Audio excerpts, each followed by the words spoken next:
Página 31. Sin conciencia, el inquietante mundo de los psicópatas que nos rodean, por Robert de Hare, 1993. Capítulo 1. 1.3. Las gemelas. El día en que las gemelas cumplieron 30 años, Ellen y Steve repasaron el pasado de sus hijas con sentimientos encontrados. Cada uno de los logros de Ariel tenía su contrapartida en una conducta desagradable de Alice, impredecible, frecuentemente destructiva y a veces dispendiosa. Las niñas eran gemelas difigóticas, pero tenían un parecido impresionante. Sin embargo, sus personalidades eran tan diferentes como la noche y el día. Quizá la metáfora más apropiada en este caso es que eran como el cielo y el infierno. Después de 3 décadas este contraste de caracteres había crecido. Ariel había llamado la semana anterior para compartir grandes noticias. Los socios de su compañía le habían dicho que si seguía así, en 4 o 5 años la incorporarían a la directiva. La llamada de Alice, o más bien la de su orientador psicológico, no era tan alegre. Alice y otra residente de su centro de reinserción habían abandonado la casa en medio de la noche y no las habían vuelto a ver. Ya habían pasado 2 días. La última vez que esto ocurrió, Alice apareció en Alaska, hambrienta y sin un centavo. Por aquel entonces, sus padres habían perdido la cuenta de las veces que le habían mandado dinero y arreglado todo para su vuelta. No es que Ariel no hubiese dado problemas en su infancia y adolescencia, pero habían sido más o menos los normales. Cuando no se salía con la suya estaba de mal humor, hosca y sombría. Y fue peor durante su adolescencia. En la escuela secundaria había fumado cigarrillos y marihuana. Después, abandonó la universidad en su 2º año porque pensaba que no valía para estudiar. En realidad, no encontraba su camino. Durante aquel año que pasó trabajando, sin embargo, decidió ingresar en la escuela de Derecho y desde aquel momento ya nada la detuvo. Se concentró en lo que hacía, estaba fascinada por ello y demostró ser muy ambiciosa. Se licenció con notas excelentes, se especializó y encontró el trabajo que quería en la primera entrevista. La infancia de Alice fue diferente. Siempre hubo algo un poco fuera de sitio. Ambas chicas eran unas bellezas, pero Ellen, su madre, estaba sorprendida de ver que incluso a la edad de 3 o 4 años Alice sabía cómo usar su encanto de niña pequeña para conseguir sus fines. Ellen tenía incluso la sensación de que Alice sabía coquetear. Se feminizaba cuando había hombres cerca, aunque esas ideas sobre su hija le hacían sentir terriblemente culpable. Ellen se sintió todavía peor cuando encontraron muerto a un gatito que les habían regalado. Había sido estrangulado en el jardín. Ariel estaba claramente triste. Las lágrimas de Alice parecían un poco forzadas. Por mucho que intentó quitárselo de la cabeza, Ellen no pudo evitar pensar que Alice había tenido algo que ver con la muerte del animal.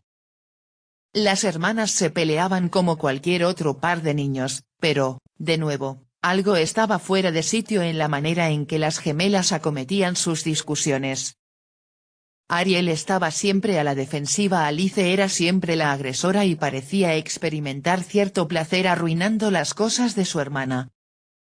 Fue un descanso para todos que Alice se marchase de casa a la edad de 17 años, al menos Ariel podría vivir en paz. Pronto se hizo evidente, sin embargo, que Alice, al independizarse, había descubierto el mundo y las drogas.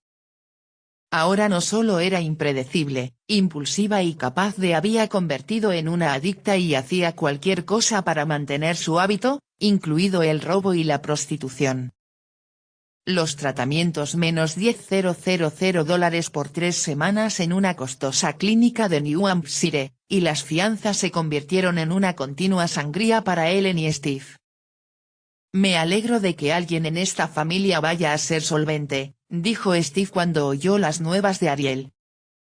Se preguntaba cuánto tiempo podría seguir apoyando económicamente a su hija.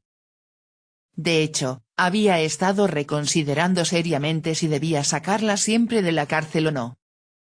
Después de todo, ¿no era ella, y no él, la responsable de sus actos?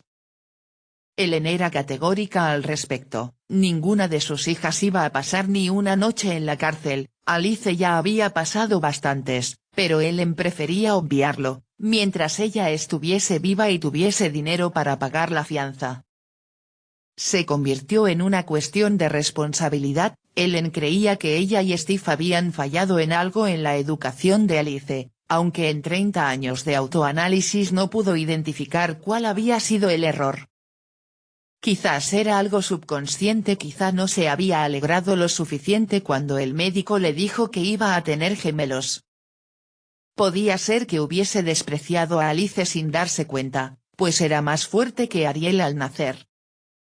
Puede que, de alguna manera, ella y Steve hubiesen generado el síndrome de Jekyll y Hyde al insistir en que las chicas no vistiesen de la misma manera y fuesen a escuelas de baile y campamentos diferentes.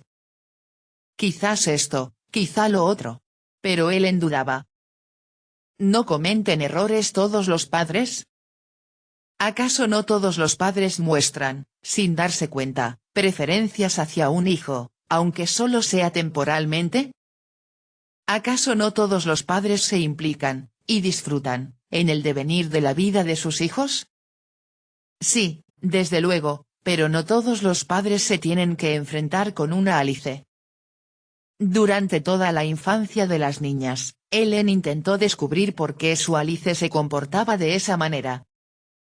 Había observado con atención a otras familias y se había dado cuenta de que había padres bastante poco atentos con sus hijos y sin embargo estos eran estables y equilibrados.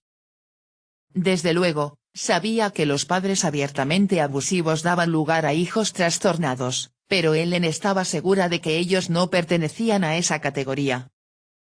Así que el 30º cumpleaños de sus hijas trajo a Ellen y a Steve una curiosa mezcla de sentimientos. Daban gracias a Dios porque sus hijas estaban físicamente sanas, estaban felices de que Ariel hubiese encontrado seguridad y plenitud en el trabajo y, por otro lado, sentían esa ansiedad ya familiar por los asuntos y el bienestar de Alice.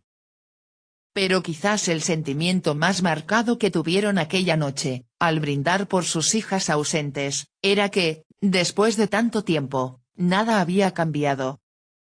Por Dios. Estábamos en el siglo XX y se suponía que la ciencia debía saber cómo manejar estos asuntos. Existían píldoras para superar la depresión, tratamientos para controlar las fobias, pero ninguno de los médicos, psiquiatras, psicólogos, consejeros y trabajadores sociales que habían visto a Alice durante aquellos años pudo aportar una explicación o un antídoto a su problema.